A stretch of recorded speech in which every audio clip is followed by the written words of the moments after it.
భగవంతుడు దేవుడిగా కాదు, ఒక రక్షకుడిగా వేటకు వెళ్లారట. ఎక్కడ, ఏంటా కథ తెలుసుకుందాం నేటి మహర్షి టాక్స్ లో. తనను కొలిచే భక్తులను అనుగ్రహించే స్వామివారు ధర్మ విజయంగా వేటకు వెళ్లి భక్తులను కటాక్షించే రోజే ఈ పారువేట. ధనుర్మాసంలో నిరంతరం భక్తుల పూజలను ఆరాధనను స్వీకరించే స్వామివారు ధనుర్మాసం చివరి రోజు మకర సంక్రాంతి రోజున పారువేటగా బయలుదేరుతారు వేట కోసం తిరుమల శ్రీ వెంకటేశ్వర స్వామివారు. పారువేట అంటే ధర్మ విజయాన్ని ప్రకటించే సంకేతం. ఈ సందర్భంగా స్వామివారు కత్తి డాలు చేతబూని వేటకు అరణ్యానికి వెళతారు. అరణ్యంలో ప్రతి ఏటా నిర్వహించే కడు రమణీయ ఉత్సవం ఈ పారువేట.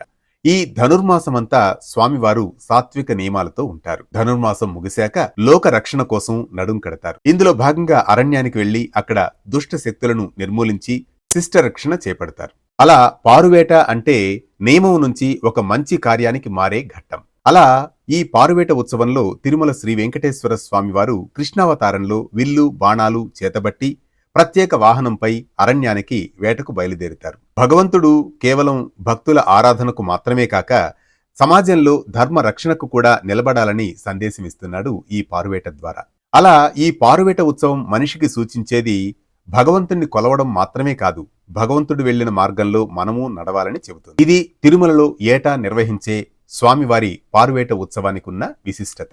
ఇలాంటి మరిన్ని అంశాలతో నిన్నటి మేధస్సు నేటి ప్రేరణగా కొనసాగే మహర్షి టాక్స్ ను సబ్స్క్రైబ్ చేసుకుంటారుగా. తరతరాలుగా వస్తున్న మన విలువలు తెలుసుకోవాలంటే మన సంస్కృతి సంప్రదాయం తెలుసుకోవాలి. అందుకు ఇప్పుడే డౌన్లోడ్ చేసుకోండి వేటు న్యూస్.